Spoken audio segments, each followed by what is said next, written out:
Climate change, a ubiquitous term and one of society's greatest threats.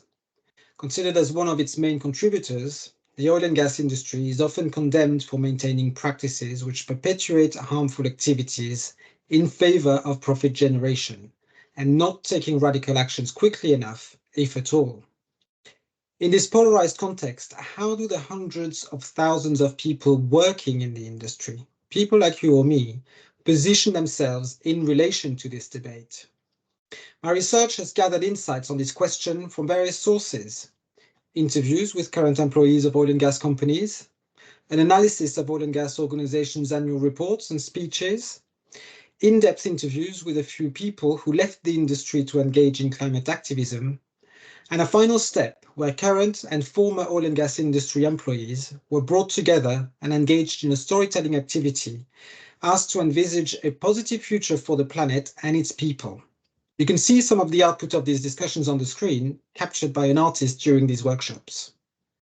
So what did we learn? First, we learned that people working in the oil and gas industry show a wide range of perspectives and ethical positions.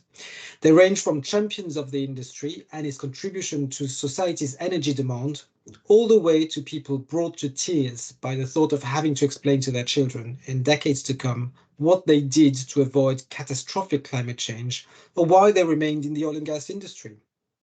What all had in common was a desire to be on the right side of history, do the right thing, yet with very different ways of defining what this means in practice.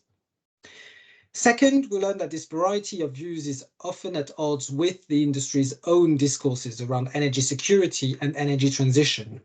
but that the organizations fail to harness this ethical diversity to develop strategies more in tune with what is seen as a more humane and responsible way forward. It's a failed opportunity which risks alienating employees and drive them away.